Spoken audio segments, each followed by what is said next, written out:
I call to order the regular board meeting for Gateway Community Charters for 47, I believe, on April the 28th, 2020. Roll call for the board members. Mr. Anderson, please answer present. Here. Thank you. Just Mr. Block, give them a, yeah, give them a second. There you go. thank you. Mr. Mandrick, Present. thank you. Mr. Turner, Present. thank you. Campbell, present. And Okay. I would like to welcome our superintendent, Dr. Peterson, all of the cabinet members, and our guests, our administrators who are here to do reports. Thank each of you for being here with us today. Miss Campbell, Yes. Campbell. Okay, just let me do an introductory reminder for everyone. Okay. So please make sure that your microphone is muted unless you are speaking in order to help us minimize the background noise. Please be sure that your video and camera is in fact on your face and your face is fully within the frame. Remember that this meeting is being both recorded and live streamed. Myself and Miss Lily Campbell will facilitate this meeting in order to aid in the effective communication between board and staff. If you would like to speak, please raise your hand in your small tile and myself or Lily will recognize you once your hand is raised. Please understand that we have to take the roll call in order on all of our votes in order to record appropriately our voting during this time. Also, if there is any public comments, staff will read those comments into the record, but the board cannot respond or discuss any item that is not on the agenda. Please do not use the chat feature in Zoom, as that becomes a written part of the public record. Mr. Sample, before we go forward, were there any other admonitions for those on our meeting today? No, ma'am, you've covered them all. All right, Ms. Campbell, it's you. Thank you very much. And again, welcome everyone. And now, do we have public comments? Give Jason a moment to review that. Madam President, there's been no public comments received. Thank you. And at this time, we will get ready for item 3, superintendent's update. But before you go into your update, I just want to congratulate you and the entire staff for CKH recognition. Thank you for your hard work. I know you're going to talk about it, but I wanted to make mention of that on behalf of the board, how proud we are of you and all of the staff members at Gateway. So thank you. And now we will have your superintendent's updates. Yes, and that was a good lead in because my very first item says CKH, CKH, CKH. So this year, all of our schools were nominated to be showcase schools for the first time. It's the first time all of our schools have been nominated. And for the first time, all of our schools gained national showcase status. And 3 of those is the very first time they have been showcase schools. And at the same time, that all happened on Thursday. On Friday, we had a very exciting call with Flip Flippin and all of his staff to let us know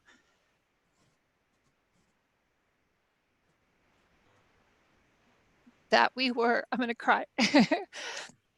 That national showcase districts. While it is an amazing thing for every school, the school numbers are 285. There are 285 schools that are chosen to be national showcase schools, of which we have 9, awfully good percentage, I must say. Yes. And then, but we were only one of 6 districts that were chosen for national showcase status. So very, very proud. And thank you, Miss Lily, for acknowledging it. It is definitely not possible without all the work that every principal does, that every site does, the way that they make it a part of who they are and what they are. And, but we're very proud to be repping that together with them. So very excited about that. As you know, we are still closed in terms of our physical locations, but we continue to work on our distance learning. During this COVID-19 world that we're in, cabinet members are weekly, daily, ongoing monitoring the governor, the president, other governors, the county, the public health department. Each day seems to bring another message, another layer. Also, our authorizers are sending out communications that we are also monitoring. So know that we are doing our best as a cabinet leadership team to synthesize all that information to be best situated to lead our organization. We also have been meeting every other week on a call with other charter operators and Superintendent Dave Gordon. And he has been working to more closely partner and provide information to the charters about what's happening in Sacramento County. We continue to work with our principals and vice principals and leadership team in a very close way now that we've moved into this world. We are now having weekly meetings with them, which used to be, every other week and only once a month with everyone. But now it's everyone every week, and it's actually been a nice way to stay connected and keep the focus on the priorities of what's important right now. The distance learning work, we gave you a small look at that last time we were together in terms of what the initial distance learning looked like. Every principal has created a deeper plan with more detail related to what happened after the first few weeks. And we expect to bring you those plans at our next board meeting so that you will have a deeper look at how the principals are ensuring integrity between now and the end of the school year. We continue to be very proud of each and every one of our schools. They're all doing things in a different way, but they're all being very true to who they are, what their mission is, and how to serve their students and their populations. So a lot of great things, and I know you'll be excited when you hear more about it when we come together again. Also, I have in the last week sent out a communication to each of our authorizers, the superintendents and their contacts, and shared with them where we are in terms of our presentations. In terms of our distance learning programs, and have already had 3 of them confirm back, appreciating being updated on the excellent work that our schools are doing. I have had the opportunity to do 3 superintendent spring presentations, 2 using Zoom, and that was CCCS and GIS. My first ever electronically delivered superintendent spring presentations. And then we had a challenge because Sava's presentation was too big. We had more than 100 people for the 3 Savas. And so we had to go and learn Google Meets. So definitely want to affirm Christine, who spent a good deal of time helping me understand how to use Google Meet.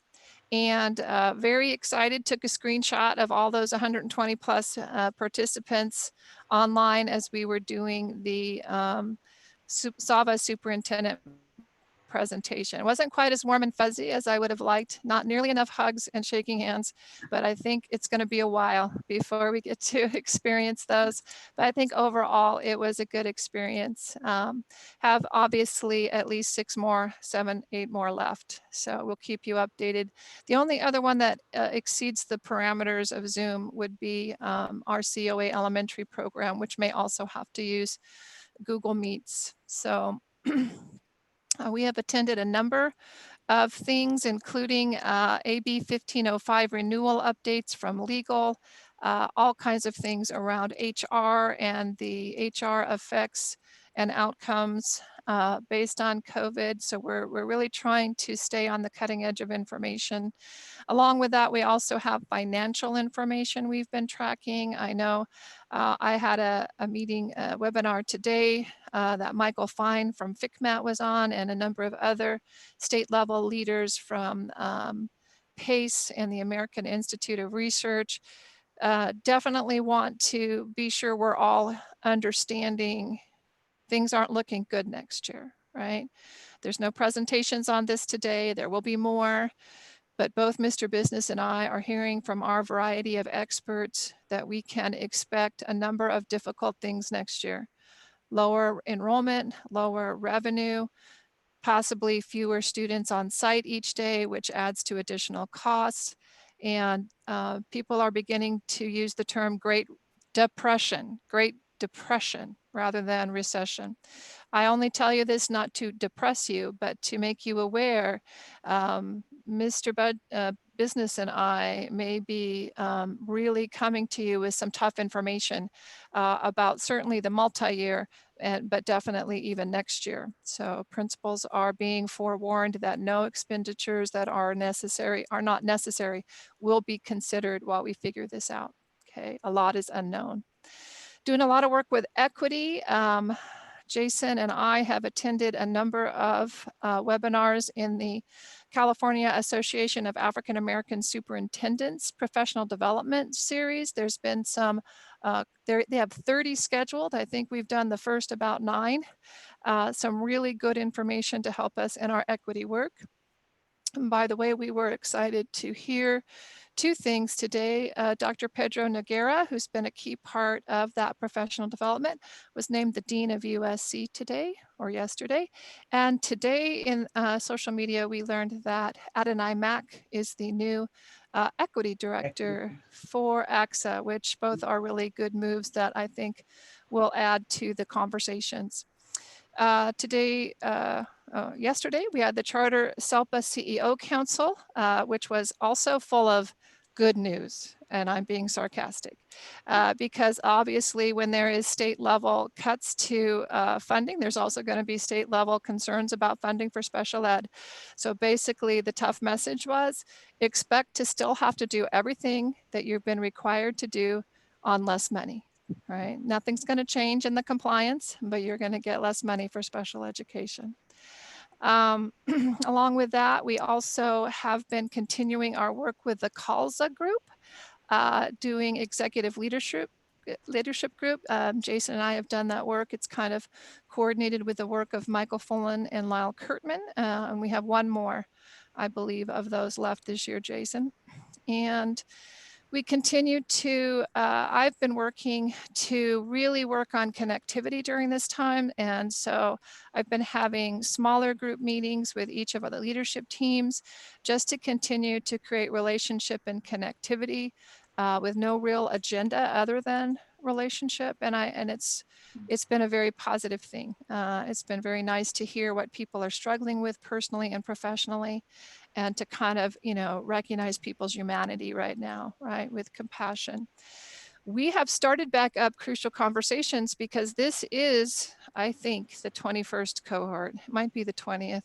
The 20th or the 21st cohort, and we could not let that happen and then not let them finish, even though we had only done 3 of the 10 sessions.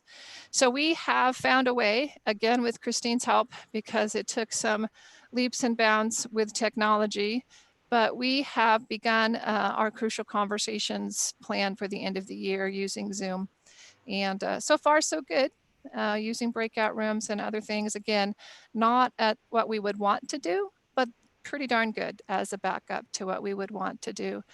We've met with Hanover Research again and kind of charted some ideas about how to move forward. We are moving forward with the plan as we've outlined, but we're going to do some adjustments in how we go about it. So we're going to adjust to the Zoom world in our equity work with Hanover, which means we're going to have multiple smaller chunked meetings rather than long day-long meetings. Really want to affirm Christine and, though she's not on the call, Paula Caramasino. Together, the 2 of them have just been heroic in overcoming issues to be able to get our data in a format and to Hanover. I have no idea why it has to be so hard, but I do know it was hard, and I do know they never gave up, and they've been getting that information to Hanover. Also, that in connection with that, we are continuing our book study with the principals and the vice principals on the book Building Equity. That's part of that Hanover work. And certainly we're seeing a lot of really good conversations come out of that equity work. So the other thing we're doing is we are working on the GCC blueprint. As you know, this will be the third iteration. So we're trying to figure out how to use SurveyMonkey or Google Forms or some other way to get some input on this going forward, because as you know, we've been very proud in the past to have a lot of input on it. At this point, some of the main work I want to be sure that you understand will happen is it will be talking about what we perceive the future is, remember, based on our best knowledge. And along with that, we're also talking about restructuring the priorities and the goals a little bit to make them a little more aspirational and a little less practical, because we believe the practical is what we do every day, but the goals should point us a little more towards some of maybe the key concepts in coherence and a few other things. So we will keep you updated on that. Jason and Ms. Joy DeCoy have been working on the GIS charter because, as you may remember, in the fall, we will renew GIS, okay, with San Juan. So we are well into the rewritings as necessary of the GIS charter petition. And then last but not least, we still have May 15th at 1:30 on everyone's calendar, including yours, for our end of year event. Jason assures me that if I bug him enough, we will find a virtual answer to the May 15th end of year event. As you can imagine, you can get 100 people on Zoom, you can get 200 people on Google Meet, but we have not yet figured out where you can get 600 people on an interactive format like we're seeing right now, which is what we would like. Worst case scenario, we may be doing something on Facebook Live or something that we broadcast, but we don't want to lose the opportunity we have at the end of year, not only in community with one another, but to recognize our staff members of the year for each school. So Jason is going to find a solution with me for this. Okay, so that's your superintendent update, Madam President. Thank you. You have been very, very busy. All of you have been busy. It's amazing how much you can get done in this kind of situation. Board members, if you have questions or concerns or issues, please raise your hand to be recognized. Seeing none, hearing none. Thank you so much for all of the work you continue to do, each of you. And now we are ready to go into our study session items. 4.1, Community Collaborative Charter School Annual School Report. Will you introduce that, Dr. Peterson? Yes, we are pleased today to have our very first annual school report, which will be John Campbell, principal of Community Collaborative Charter School. And I know that he is representing all the voices of his staff, including his two amazing vice principals, Michelle Jordan and Sarah Sheeline. So he's got a lot of good information to share with you today. Thank you. We are ready. John Campbell, John Campbell. John Campbell? I didn't know if I was going to unmute myself or if Jason was going to do that. Jason was on a roll. He got my presentation up. I was just waiting. All right.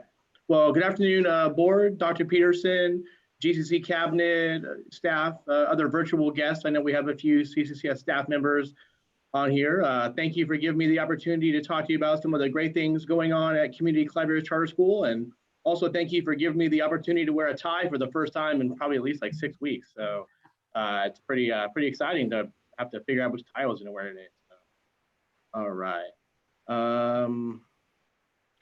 So Jason, I've lost the little thing at the bottom where I can move the PowerPoint back and forth. Try to just click on the screen. Sometimes in that area, it works if you just. Okay. I did. There it was again. There you go. Okay, I have it now. I got it now. Okay. All right, we're learning together. Here we go. So, of course, as a CCCS Showcase School, we're going to start with our good things. I'm not going to read all of them to you. I'm just going to highlight a couple. The first thing I'd like to highlight is our K-8 program growth, really the growth of our campus and our culture. We moved campuses over the summer, and we moved to a campus that was much different than the facility we were using. It really required us to grow as a school and grow as a staff. I'm really proud of the culture amongst our staff that grew throughout this change. You know, they all from our vice principal, Sarah Sheeline, through the teachers, down to every single staff member, really embraced it and looked to it as an opportunity to grow and provide more for our students. And it happened in just so many amazing ways. I'm really proud of the work that we've done there. The other good thing I want to highlight is we had a visit from a South Korean delegation earlier this year. It's pretty awesome because they chose us to come. I want to affirm Sergey and Jason for helping set that up and get them out to our school in their very large group. And also want to affirm Jason for leading the campaign for us to make a return visit to South Korea. I'm sure that's going to happen in the late fall. Jason assured me he talked to Cindy and Aaron about that. Not happening, just to be maybe clear. I'll come to that when we're talking about next year on the last slide. So moving on to the end of the presentation, I can't start by not talking about where we're at with our distance learning. I want to start by really affirming all GCC leadership for just allowing organization to have a culture, a mindset where we were able to begin our distance learning response on day one. I'm not here to tell you about what we are going to be doing or what we would like to be doing once we get all of our Chromebooks. I'm here to talk to you about what we've been doing for the past 6 weeks. And so I'm really proud of that. I know that all schools are, and so I feel like I just can't not start right there. For within our school as a K-12, we do have a dual response for the KA program. Again, we were very blessed to have enough Chromebooks to get one out to almost every student and definitely every family who expressed a need for one.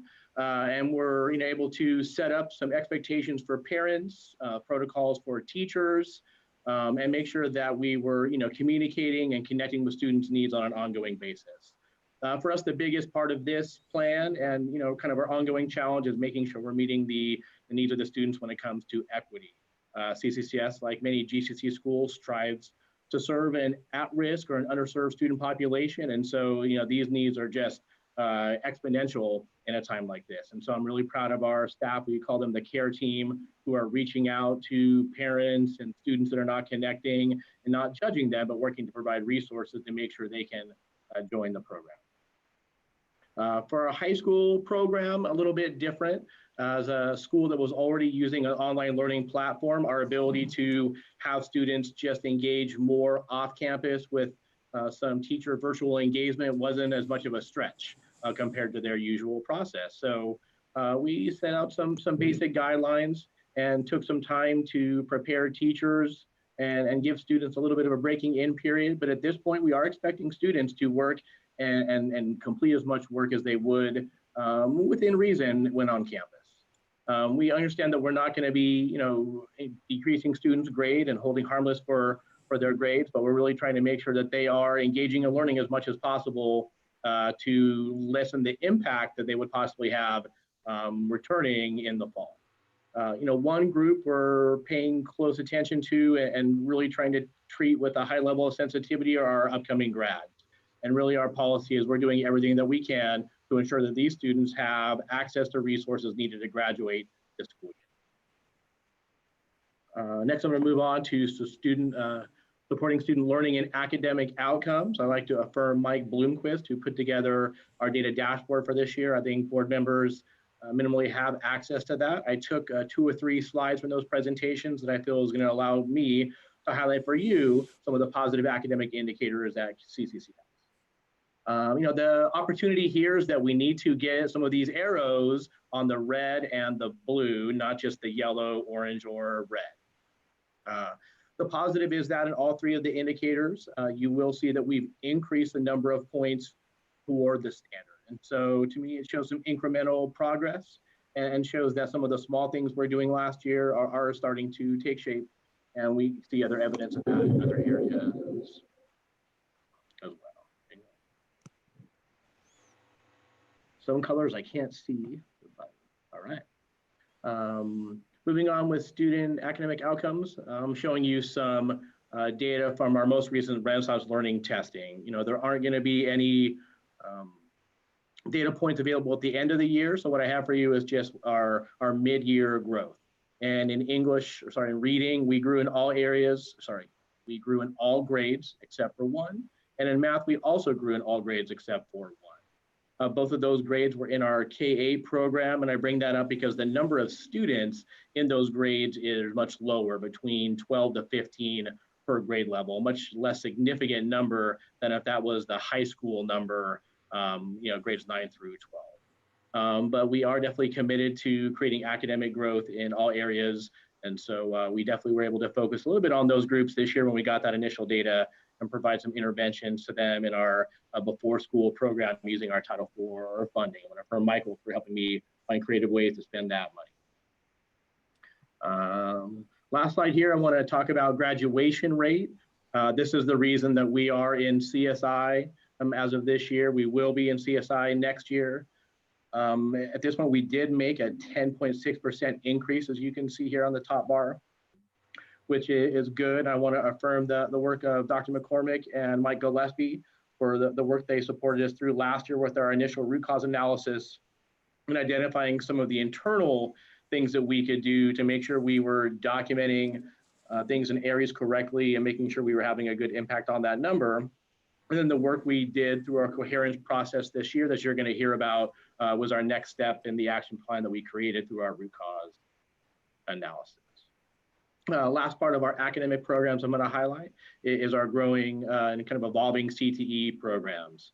When it comes to CTE, we're really trying to balance our facilities and our budget and our staffing to look for new ways to offer programs, that are available for students in 9 through 12 only, given that we're at K-12. This year, we do have a growing partnership for our home healthcare class through Eschaton. I'd like to affirm one of our teachers, Norma Chadwell, for continuing to develop that partnership. And I'm hoping going into next year that we're going to collaborate with them and develop a 2-year checklist of skills that they are going to sign off on through our collaboration. And when a student has shown proficiency in all those skills, they would be eligible for an entry-level position at a facility like Eschaton or somewhere similar in the area. We do hope that that's going to turn into some job opportunities and more partnerships for our school, but we're excited for the initial program. Also, we were able to, through a partnership with Sava, definitely like to affirm Maury, his team, Kyle Castleman from the Natomas campus, for their partnership to be able to offer the collision program this year as something that our students were definitely excited about. All right, so next I'm going to talk about coherence. I know this is a topic that as board members, you've heard Cindy talking a lot about over the past 2 or 3 years. Maybe in some way you're still trying to find out what it means. For me, coherence, it's our goal. It's what we're trying to do. We want all of our programs to be coherent and connected, right? It definitely kind of describes our process, right? For us at CCCS, we started our work with the Coherence and Innovate Ed team a little before other schools. And we were able to develop, like many schools, a writing program. The program still exists in our school. It's something that gives us another academic data point to use and review throughout the year. And it's something that we don't really work with the Innovate Ed team anymore because it has coherence. It just exists within our school. And what was our coherence team is now just our writing team. For this year, the current reality, we have dual plans. We have a high school plan that is focused around our CSI work and improving our graduation rate.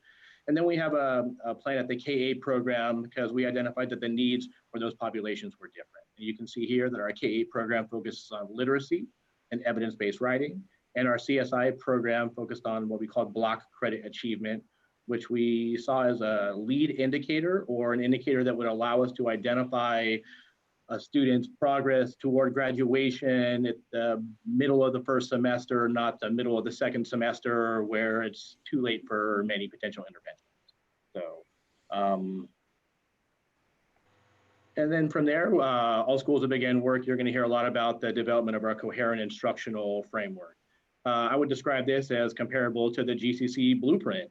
All schools are doing this in a way to show what they're doing instructionally, of course, as it says, but then how do the key programs around things like social emotional learning or flexible learning fit in and connect to academics, because the goal of those programs is to allow students equitable access to the instructional system within your school, right? And so if they're not connected, then it's probably not going to work for your students long term.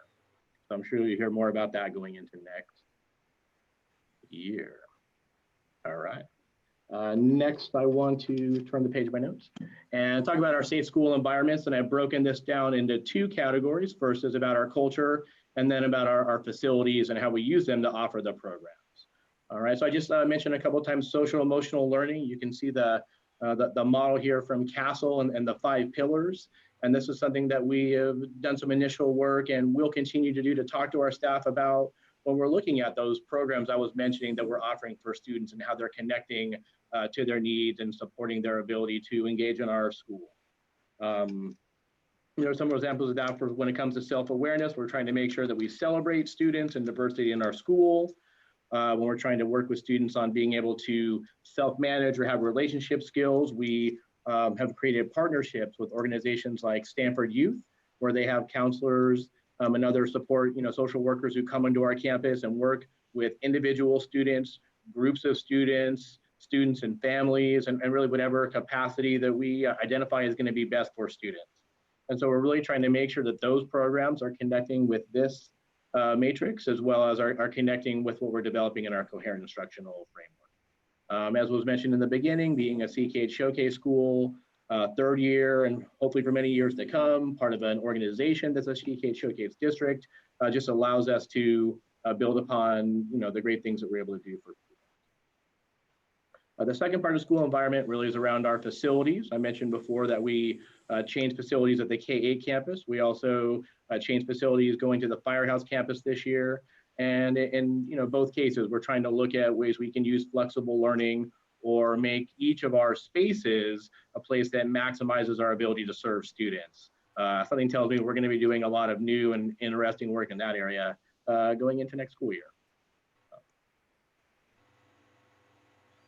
All right. Next, I want to talk about community engagement. And when I was doing my work to add my pictures to the slides, the one here in the top corner is the favorite picture that I have. This was a picture that a parent sent to us probably the 2nd week of distance learning, and they're all wearing their school shirts that they got made. And I think her sign says, "We are brave."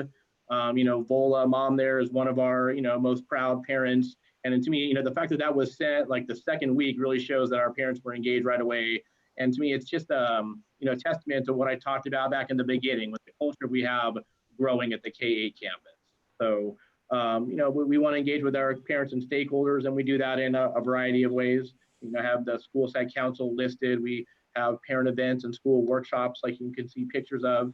And then we try to do a lot through our social media and our class dojo and make that communication as clear and consistent as possible. As I mentioned before, our CTE partnerships are also a part of that. I spoke to that when I addressed. The second level at CCCS for our community engagement is around our service learning programs, still trying to partnership with organizations that are close and in our community, but also working to serve a wider range of areas around in the Sacramento area. So, SAC Food Bank, we had a new partnership with the Coast Guard this year, and also our outreach programs, really we see those as community engagement. The picture there of Harry in the middle, he was trying to sneak around the firehouse back when we were doing orientations in August, and so don't think even if you're a board member, you're going to come on my campus and I'm not going to take a picture of you for our social media. So, all right. So next, just trying to refresh about ways that we try to recognize, retain, and recruit staff. Something that is part of our CKH culture, and it happens in a lot of ways that you see it happening, and maybe you don't always connect it to retaining staff, but it is important. The picture you see here is one of my teachers offering an ed camp. It's something that teachers value, that we prioritize professional development in our organization, and they also value that we put them in the position to lead professional development in our organization. That they feel valued. We do things like staff recognitions, but I can see approving a teacher or supporting them to lead an ed camp is a way that we're affirming or recognizing their leadership. So, and to me, there's a lot of different ways that I could speak about the way that we are collaborating at schools, across schools, among schools to bring that out. Another example is how Dr. Peterson still wants us to make sure we're recognizing staff at the end of the year, not letting that escape because it's just too hard to get so many people together. I really appreciate that. I'm super excited we're doing that. Oops, wrong. So, and then to wrap up, moving into next year, we need to grow enrollment. I, keep hearing Cindy talk about those budget concerns we're going to have, right? I'm not sure how it's going to impact Jason and I's trip to South Korea. But to me, the greatest answer is we just need to grow our enrollment K-12. As a school that utilizes online and distance learning for many grade levels, and in my opinion has done an exceptional job of initially getting this out and connecting with families, I'm hoping we can use that as a way to continue to grow our school and not see declining enrollments. As part of that, we need to continue our social emotional learning work and make sure that we have our MTSS and RTI systems that are coherent and that are connected to our instructional framework and what we're trying to accomplish with students. Again, we're going to continue to grow our coherent systems. We're proud to finally get the opportunity to go to the El Dorado County SELPA. I'm talking about I'm happy where we're going. I'm not going to complain about where we've been because I'm focusing on the future, but I'm happy. We're going to continue to try to grow our facilities to meet the needs of our CTE programs. And I'm hopeful that we're going to get to build our K-8 playground, although I don't know when we're going to allow students to be able to go on it, but at least we're going to build it. All right. And then not too far away, we are probably going to have to start looking at our charter renewal and our WASC full self-study coming up in spring. So thank you for your time. I'm not sure we're going to do any questions or comments now, or I'm also, I think, going to stick around until after Saba's presentation. If there's any questions for both of us that are needed. So. I would think Miss Lily will coordinate people's comments and questions about yours right now, and then about Maury's after his. That is correct. Board members, Jason, I need to. If there are board members who would like to make comments, yes, I recognize Mr. Jack Turner's hand. Jack. Thank you. Principal Campbell, thank you for the presentation. And just a couple of quick questions. I've been following the national issues on the new distance learning and the need for online education. What's been your major challenge in the last 6 weeks with the model that we're now working under?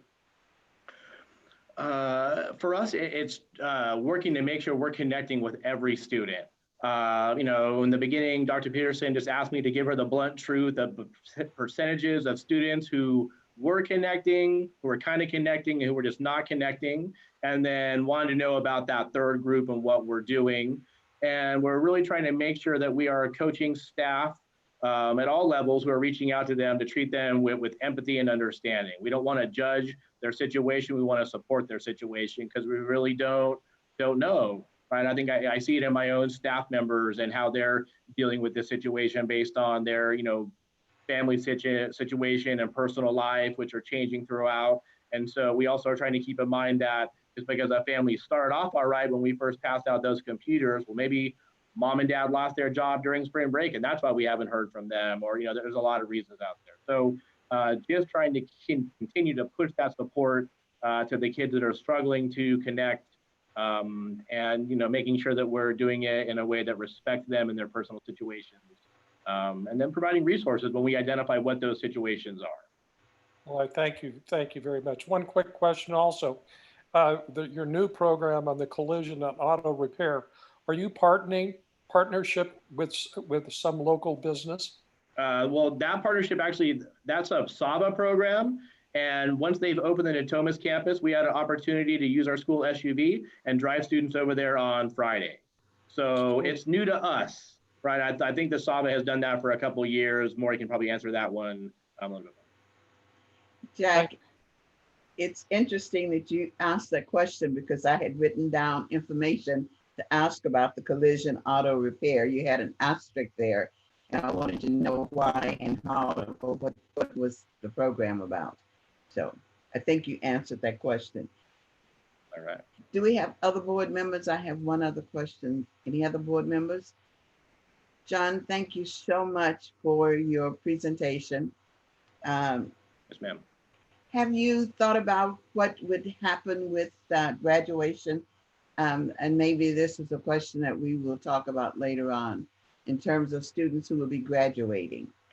We've been thinking about it all the time, and we have a few ideas out there. Regardless of what it is, we're doing some things to work to make it special. Next Tuesday, we're going to be doing our drive-by cap and gown pickup, and our photo teacher is going to allow students to put on their own cap and gown they picked up, take a touchless picture, and hopefully do it in front of a virtual stage where it's like they're walking across the stage, even though it'll be at the green screen right out in front of the school, so nobody's going inside. The gowns might be a little bit wrinkled because usually for pictures we'll iron gowns for them because they don't come out of the bag too nice, right? But there's a number of things we're trying to do to make it special and make sure that we can get students feeling positive about the experience at the end of the year, and then we'll have to see what else we can do for them in December or next year based on what we're able to pull off. And Madam President, we expect to bring to you at the next board meeting everyone's plans for what their graduation or promotion or other recognitions are. Really want to affirm John, though, for his answer, because that's kind of some of what I've been pushing is it's the memories. How do we replicate the memory? And for us, a lot of our memories are that picture in the cap and gown. And much as you can give it to them and take that picture at home, it doesn't feel quite the same. So really want to affirm John for finding a way, wrinkled or not, to get that picture. Well, I'm going to affirm you and Lily in advance for being willing to give me a very short virtual speech that we're going to show as part of that. So I am happy me an to email, but I will be following up. Happy to do that. Me too. Right. Just give us some parameters, okay? Yeah. Give us some parameters I of want you time.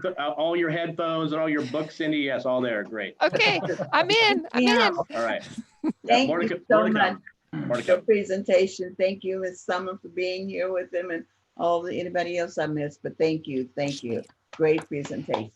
Just to be clear, Summer used to be John's. She doesn't get to have him anymore. Oh, that's right.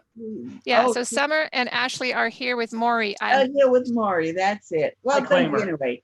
I haven't been to recent board meetings. I thought that I missed something right there. I was like, oh, no. No, you didn't. It's just that I missed something. All right. Thank you. And so with that, we are moving to 4.2. So I get to introduce him, right? The same. Yes, So definitely want to recognize Maury Elliott, Director of Vocational Academies, and his two principals, Vocational Academy principals, Miss Ashley Madden and Miss Summer Ash. And definitely want to affirm SAVA for all they have accomplished, which is a ton, and also for their patience this week as we did our first ever Google Meet together, and it was a lot of fun, and appreciate this team very much. Strong, solid team. Maury, the floor is yours. All right, well, thank you, Dr. Peterson, and good evening, President Campbell and board. And yes, Dr. Peterson's presentation, just to affirm her first here, was absolutely outstanding. 120 something SAVA folks online, and they loved it, and it means so much to all of us. One of the things that she talked about was that connected autonomy, and after the presentation we mentioned that that's the foundation of it right there, that she takes that time to present to every single school, just to inform us of what's going on. So it's a big deal, and love having that as an example of leadership. So thank you, Dr. Peterson. Thank you. All right, well, this has been once again another amazing year at SAVA, and I'm trying to move forward on the PowerPoint. Maybe it'll come on here soon.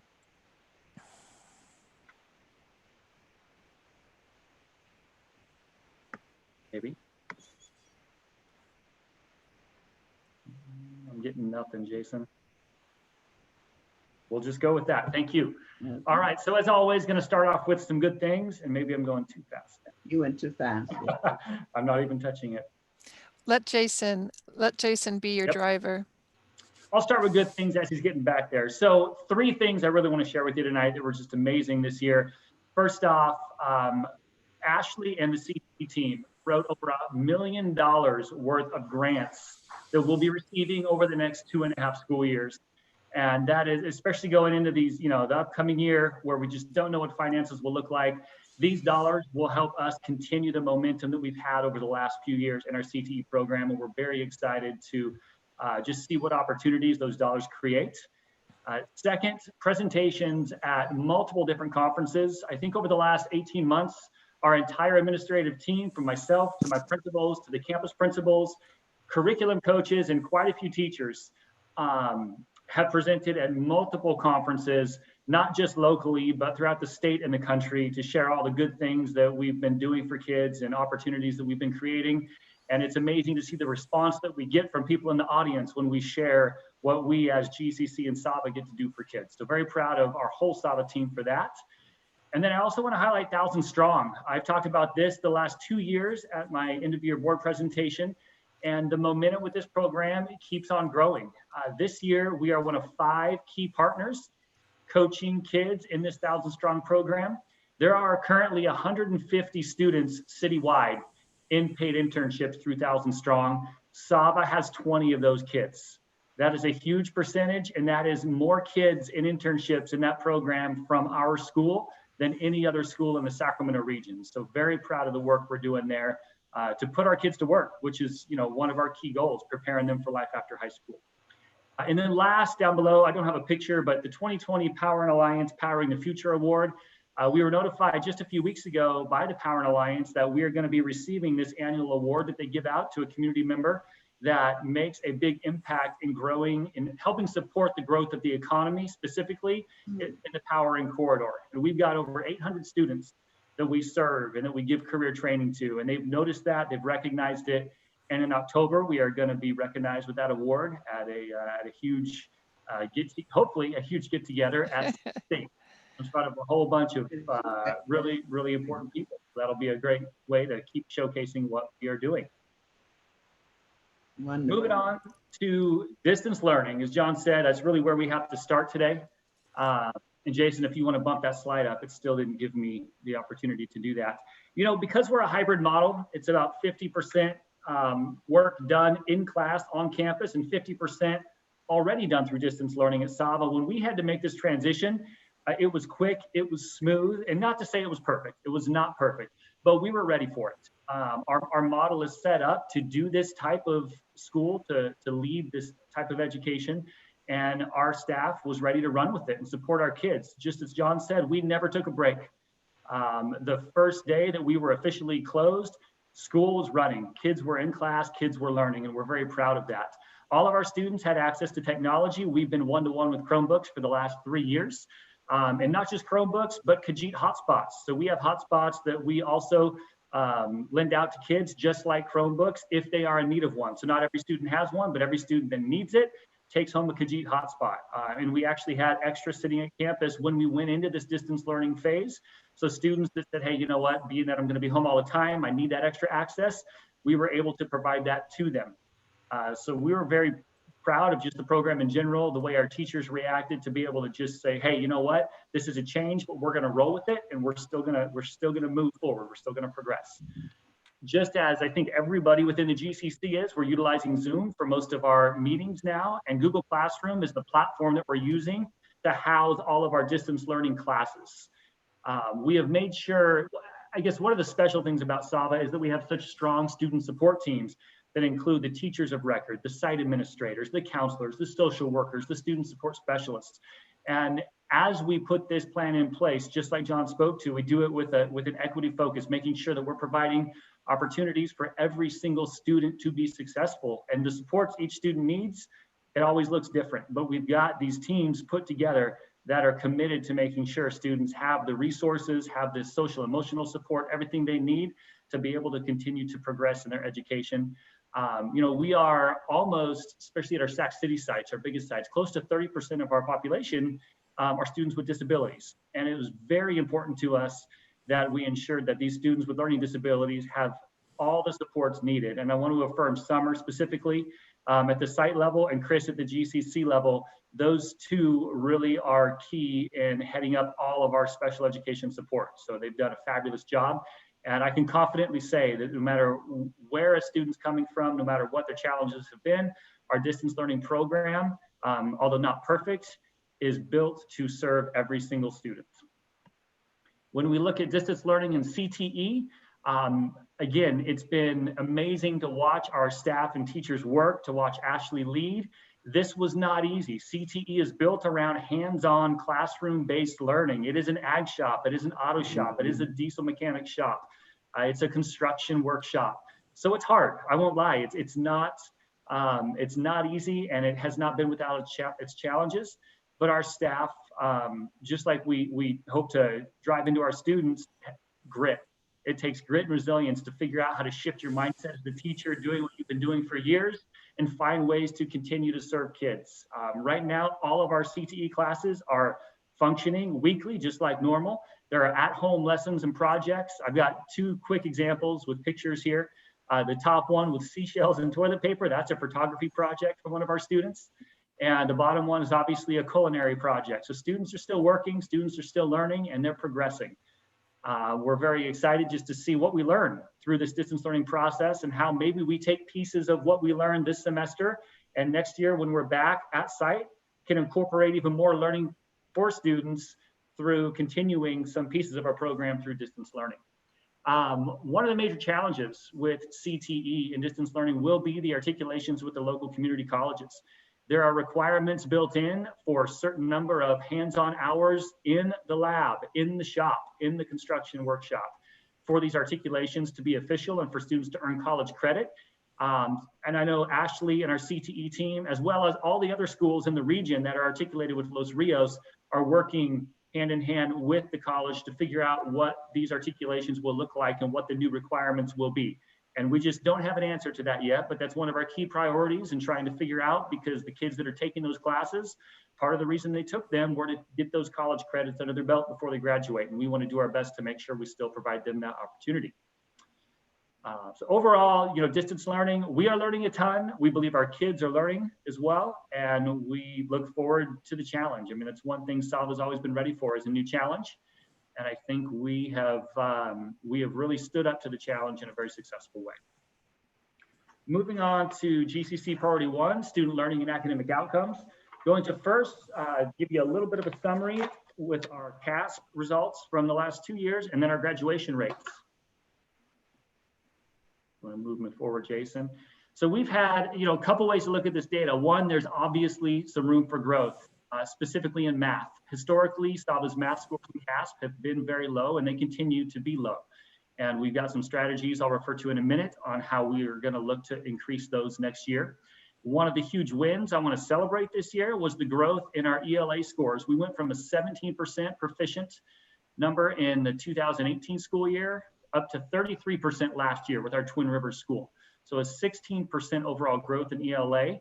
A lot of that work due to our coherence work. The first 2 years that we put this coherence process in place, our big focus was reading and writing. And that work really is what we believe helped lead to this significant growth for our ELA CASP results. With math, we've got to look for, dive deeper into the data and find areas that we can focus on to try to get those scores up for our kids, to try to get more kids to that proficient level. And when you look across all 3 Sava schools, 10% of our Sava students are at that standard nearly met level. That means they're just a short distance away from getting to be proficient. One of our strategies for next year to try to get us over that hump and bump more kids up into that proficient level is to hire more math teachers. Now, it is difficult sometimes to pull in teachers with math credentials, but that is our main focus right now. On all of our EdJoin postings for next year, we have 3 open teacher positions, and we are specifically looking to fill those with math teachers who will not take full independent study caseloads, but who will teach intervention courses on campus, who will teach core math courses on campus. We really believe as a team that the biggest challenge for our independent study students is math is very hard to learn in an independent form. So they've got to have that hands-on classroom instruction, and that's what we're going to work to provide. And if we can provide it next year, I believe during the 2021 report, we'll have some different news to show you on our math growth. When we look at our graduation rate, in 2018, we were at 61%. That means 61% of all of our credit eligible seniors graduated and walked the stage. We had strong growth at all of our campuses. We ranged from 66% to 75%, depending on which school you're looking at, for the 2019 school year. And that's, jumping 5 to 10% in 1 year is a big deal. Sava TRUSD passed the threshold to get out of CSI, Comprehensive School Improvement.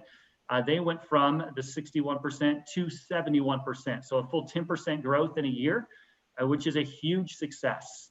One key reason we believe we saw that growth this year was part of our CSI and coherence work, and we started an onboarding program, which in just a minute, Summer Ash will get into and give you some more details on. But we had a specific plan because of our CSI process that we put in place.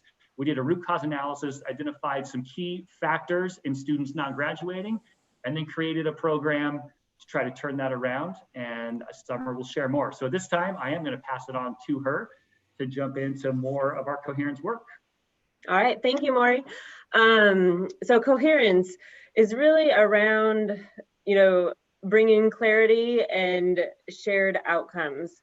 And as I start talking about our Coherence work through GCC and SAVA, I first want to affirm Christine McCormick and Michael Gillespie for their support with all of our work around Coherence. So thank you very much. Go ahead, Jason. And all right, so as Maury mentioned, some of our work with Coherence is around the comprehensive school improvement. So what ended up happening is we wanted to improve our graduation rate.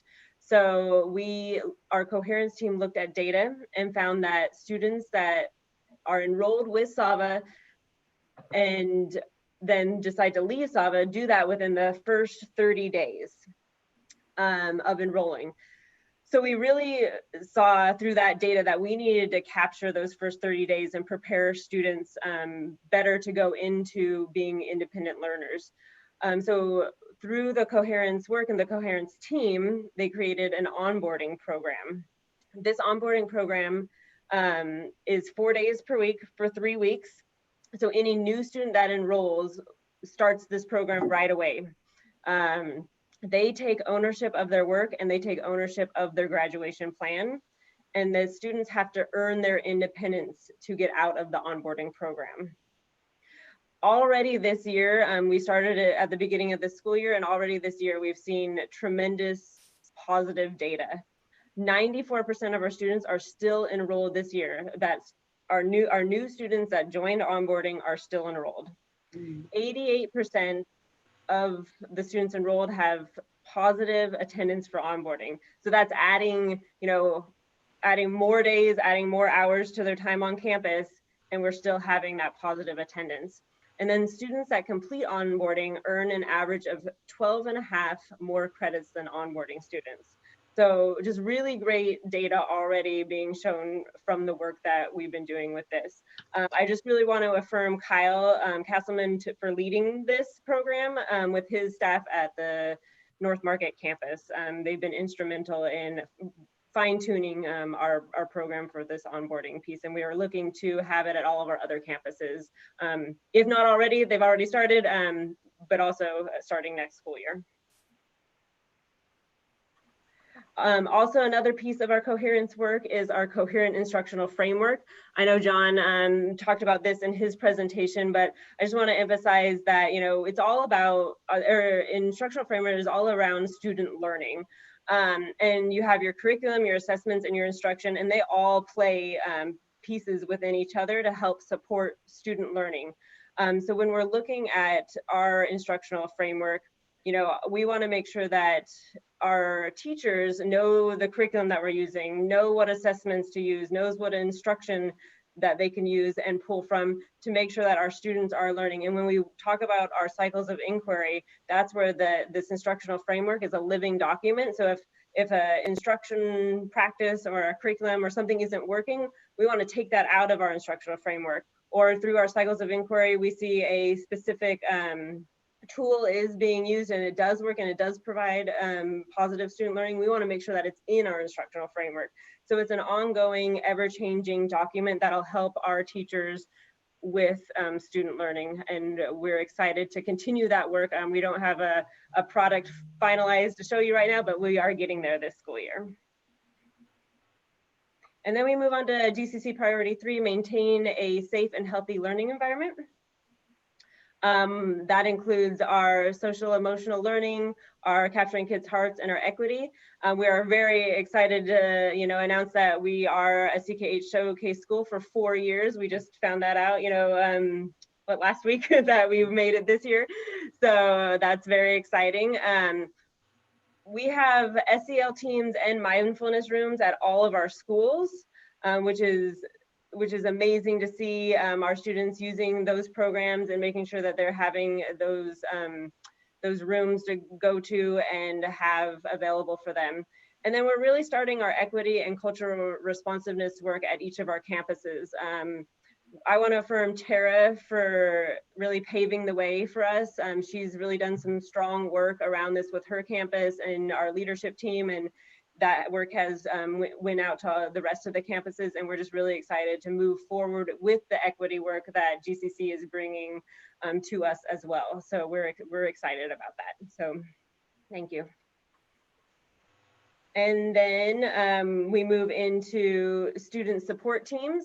So we have hired 2 new social workers this year, and they joined us, you know, a couple weeks before we started our distance learning. So they had a great start to the year, and really, I mean that they did have a great start to their time with us. They have jumped in, they hit the ground running, they are making connections, they're supporting students. They are amazing. So it's a really great thing to have these 2 new social workers. We have student support specialists at 3 out of 5 of our campuses. Each campus has a counselor, and we also have our SPED team. This is for most of our SAVA schools. This is our 2nd year with our new charter SELPA. Twin Rivers joined, SAVA Twin Rivers joined this year, and it's just been great to, you know, build our SAVA SPED team with, you know, adding 5 additional RSP teachers, and then we've had 4 school psychologists join the team. So really great work and great support of students through that. And now I'm going to hand it over to Ashley Madden to continue our presentation. Thank you, Summer. So I'm going to talk about GCC Priority 5, Parent and Family Engagement and Community Engagement. This was the first year that before this year, we had 1 school site council for all of our campuses. So this was the first year that we actually split our site council by charter so that we could more effectively gather information and feedback from our stakeholders in our decision-making process. We also continue to hold student celebration events to recognize student achievement at all campuses. We have regular parent engagement workshops with topics that parents have identified as high needs, such as how to help their students apply for the FAFSA, how to help them with college enrollment, along with how to, as parents, how do they support their students in an independent study setting. So those have been greatly successful. And then we've also opened up to holding some multicultural celebrations. And the picture down on the right-hand corner was actually the result of our teacher leads from all campuses working together to create this project with students to identify different cultures that we have on campus. And something to point out is that this was really student-led with those lead teachers, and they explored cultures that you normally wouldn't even think about, but asked students, what kind of culture do you identify with? And we had displays and presentations on what it means to be part of the running culture, and what it means to be part of the LGBTQ culture. So these teachers worked with students to create artifacts, food, and really explain what it means for their identity to be rooted within different cultures within their community. And then with community engagement, we've had incredible momentum this year. One new event that we have at the Power In campus is Java with Sava, which I want to affirm Kelly, the campus principal at the Power In campus, for creating this event specifically to engage with members and companies nearby our school, not only to see how we could support each other, but to kind of dispel the myths of who our students are and who our parents are and who we are as a school.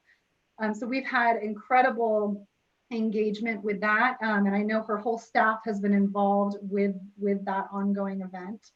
And that also sparked a new event where we offered a trunk or treat with those partnerships within the Power Corridor. So you can see Asante Catering there. SAC PD was there to help educate students about safe practices during Halloween. So we really appreciate that growing partnership with the community and our schools. We've also had a chance to, oh, can you go back one more second, Jason? Thank you. We've also just had a chance to really expand our CTE partnerships this year. And part of that is really due to our Job Shadow Day that we hold every semester. I believe that the first semester that we held that event, we had around 60 students participate. This past spring, as you can see down in the bottom picture, we had over 130 students of our graduates participate to go to over 30 different companies around the Sacramento area for a 2 to 3 hour job shadow. So I just wanted to again affirm our senior capstone teacher, Rakita Bluford, Kim Woods, and just the whole job shadow planning committee. That is a huge endeavor to pull off in one day, and they made it happen seamlessly. So I really attribute most of our expanding partnerships to the growth of that program.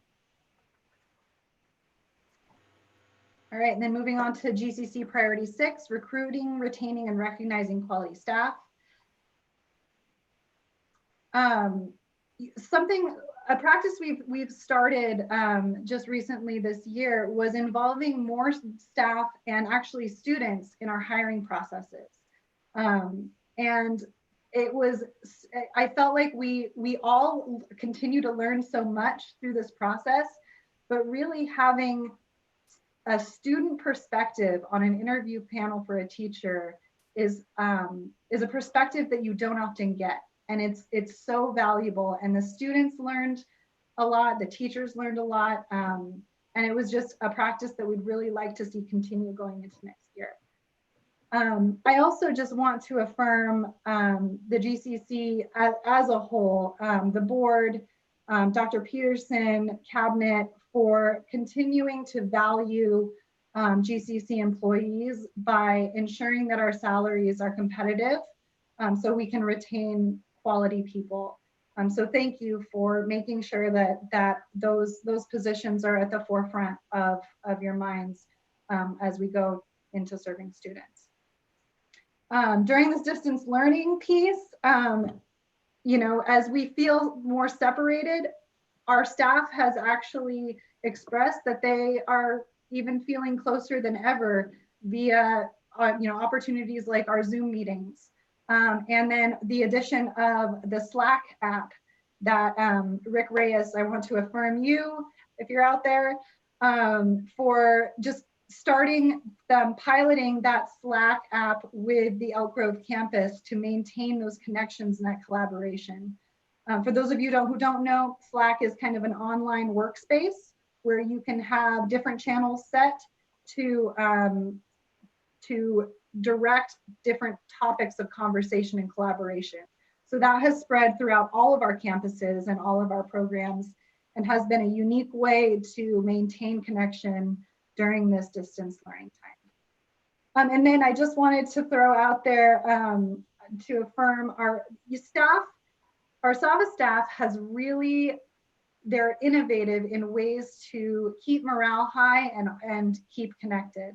And I just want to affirm John Morris, our recording arts teacher, who will have spontaneous sing-alongs with staff and community to keep morale boosted. And he'll bring groups into the recording booth and just, you know, have a good time and record a Christmas song together. And it's those little moments, even singing Hey Jude over Zoom, that really, that is really those special moments that Dr. Peterson mentioned. It's something very special within our SAVA team.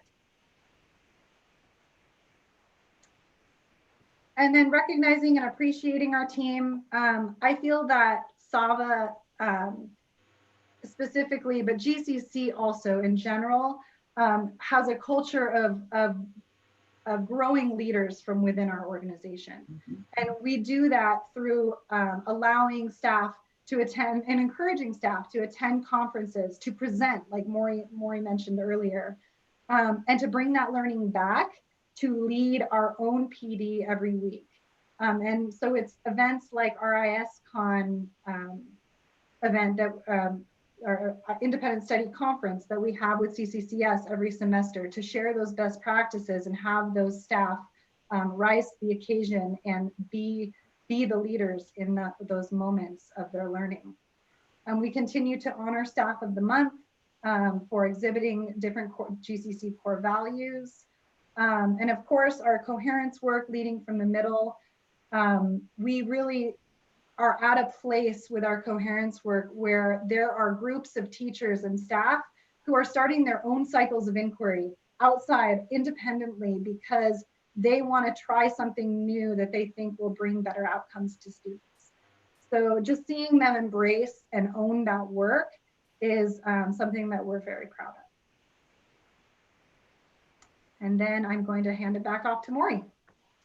All right, so just to wrap up, our vision for the future, when the lights turn on and we're hopefully back at campus in 2021, and even if we're not back at campus, whatever happens, these are some of the big things we'll be working on.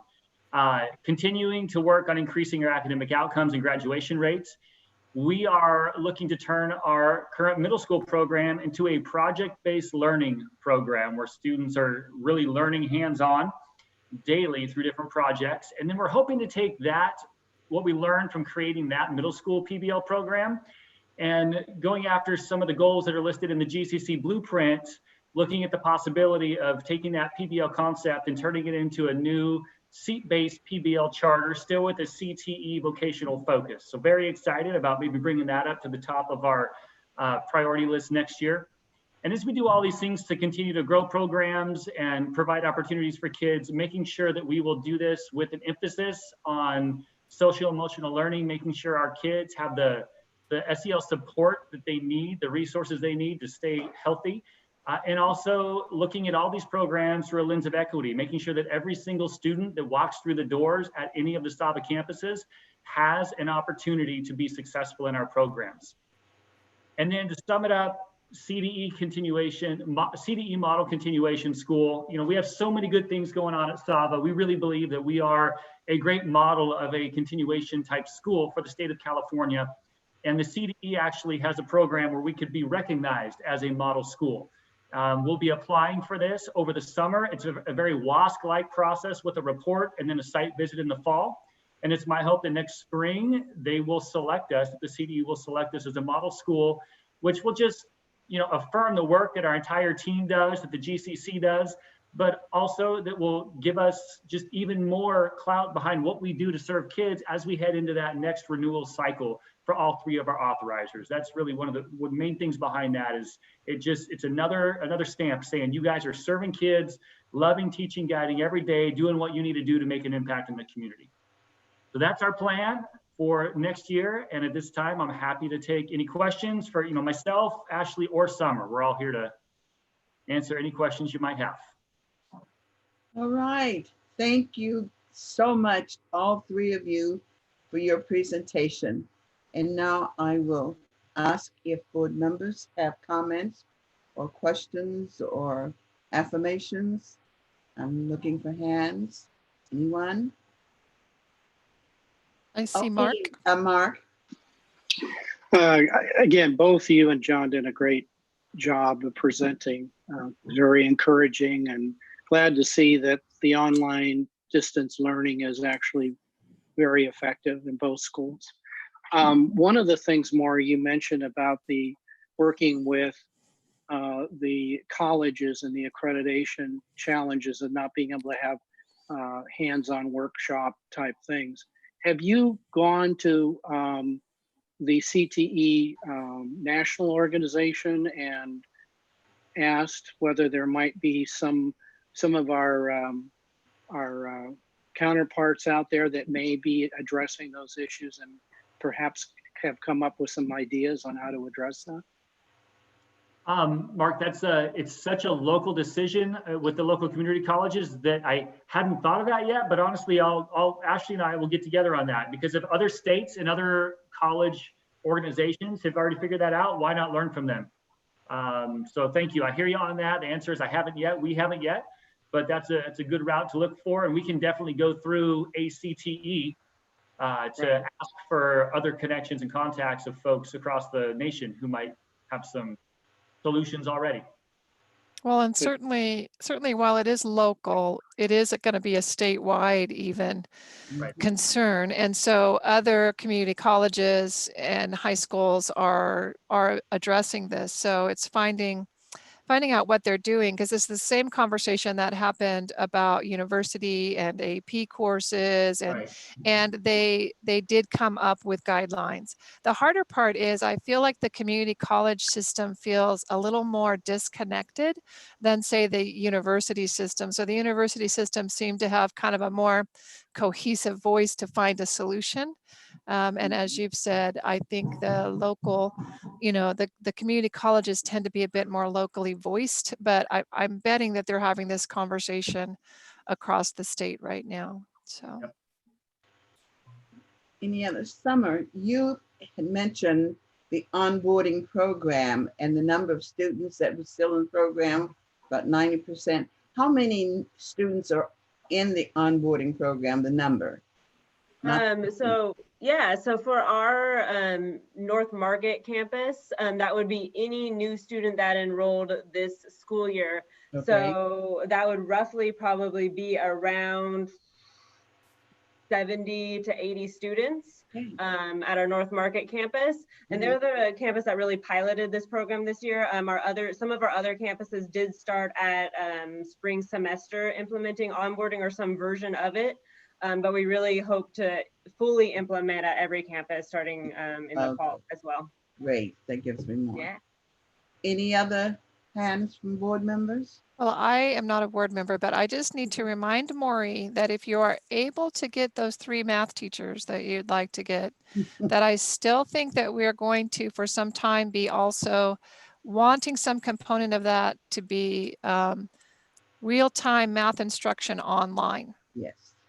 Because I know that you talked about labs in the traditional sense.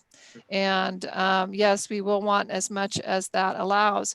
But I think we're going to learn from this distance learning experience that our students are going to want to see more answers given to them digitally and online. And I as a former math instructor, we talked about ways I think that might work with digital whiteboards to really be on time as needed learning.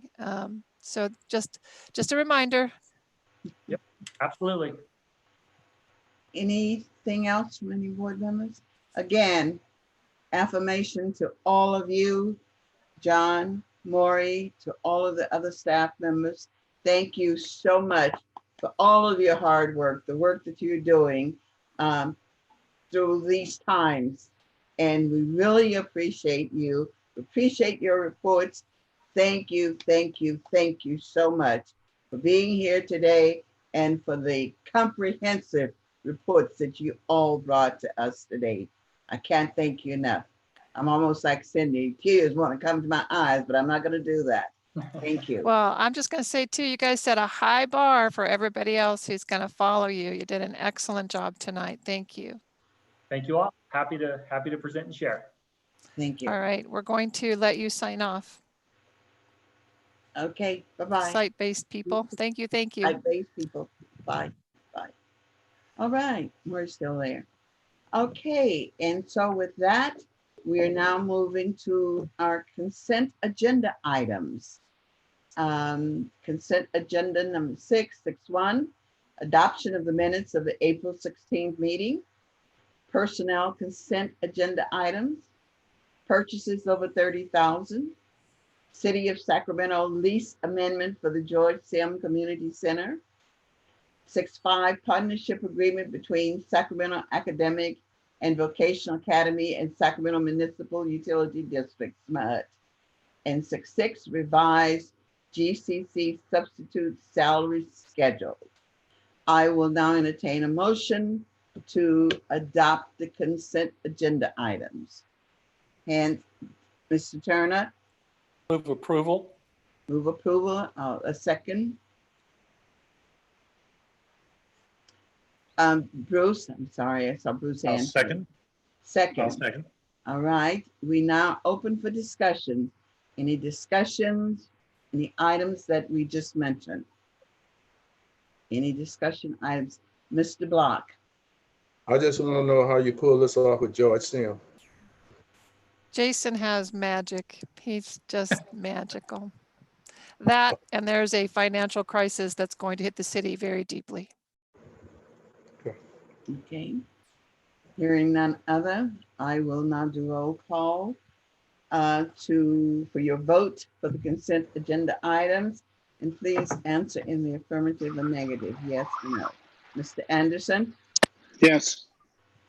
Mr. Block, Yes. Mr. Mandrick, Yes. Mr. Turner, Yes. Campbell, yes. 5 yeses affirmed. So the consent agenda item has been approved.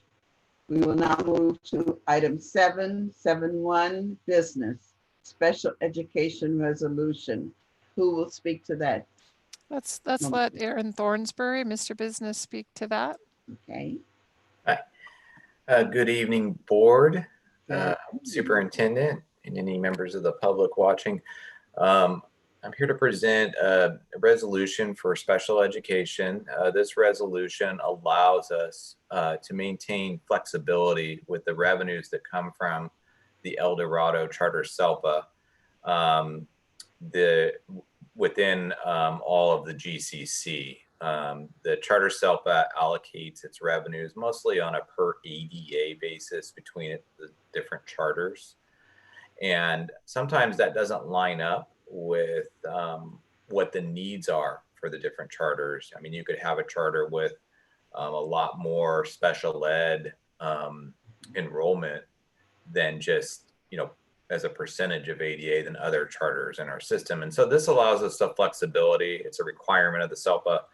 If we want the flexibility to allocate those revenues a little differently. And it allows us, so at the end of the fiscal year, once we close the books and determine what those revenues exactly are and what the expenditures are at the different sites in the special ed program, that we can bring it back to the board to ask the board to allocate the revenues in a different manner than what the SELPA does. So is it very similar to what a district would do, except for that with charters, each school is considered a district. So yeah, they've created this process for us to be able to, as partners in the SELPA, be able to create almost a consortium of our schools and our services. But there is this resolution, and then, as you're saying, it has to be brought back to the board to approve how we did it. Is that accurate, Aaron? Yes, that's correct. Okay. Board members, do you have other questions that you would like to have answered before we go into the vote? And it is a resolution. Seeing no hands, I will entertain a motion to accept the special education resolution that has been presented. So moved. So moved. Second. It has been moved in second, and this is a resolution, so I will now call for a vote. Mr. Anderson, Yes. Mr. Block, Yes. Mr. Mandrick, Yes. Mr. Turner, Yes. Campbell, yes. Ayes have it, yes have it, so the resolution passes, special education resolution passes. Thank you very much for that. All right, we are now down to the end of our board meeting. Board comments. Yes, Mr. Turner and then Mr. Anderson. Jack? I really want to affirm the excellent presentations that we had today. And it's obvious that our staff have really come up to the plate and are doing very, very well. and their activities. And I unfortunately would certainly hope maybe at our next board meeting I've been reading such dire predictions about the fiscal impact on the K-12 and even higher education, that maybe we could get a little update if somebody has some insight. I don't know if there'll be a lot of questions answered, but I think it would be good just to share that information with us and also probably with the staff. And one final comment, at least if the Sacramento Bee is correct on community colleges, Sierra Community College has said they're going to have all of their classes next fall online. And I wonder how they're going to be able to do that with the programs that demand classroom, hands-on involvement. So I appreciate the presentations today. Thank you. Thank you, Board Member Turner. Mark, you had your hand.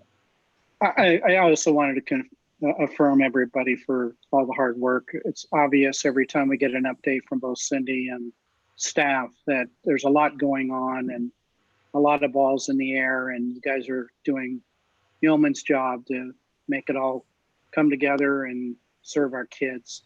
I also want to thank Blythe for putting together all the things that you had to send out, the board handbook, everything else, so we could comprehensively get all the information, because it is a little bit challenging to do this when we're not in front of each other. And so I just want to thank you for pulling that all together. All right. Any other comments? I too want to thank you, Blythe. I know I call you quite a bit for information or whatever. So thank you for your patience and for your understanding in getting information out to me and following up on that. I also want to, Dr. Peterson, when you have a chance to talk to the staff, would you please give them our thanks for the hard work they're doing?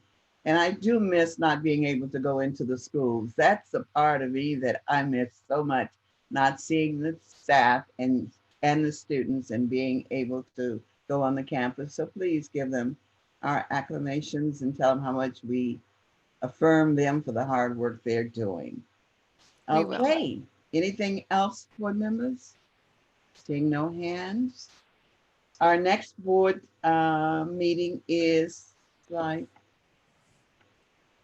The next GCC regular board meeting is scheduled for May 12th at 4:45. May 12th, everyone. And I hope by then I won't have any, my computer will be up and working better. Anything else? Thank you, Dr. McCormick. Thank you.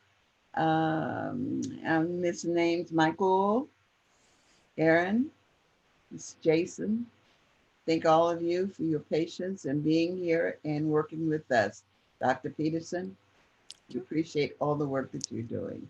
Is there anything else for the good of the organization this evening? Hearing none, I will entertain a motion for adjournment. Bruce? So moved. So moved. I have a second. Second. It has been, Harry. thank you, Mr. Block. It has been moved in second for the meeting to be adjourned at this time at 6:16 p.m. All in favor, the voting sign of aye. Aye. Thank you so much.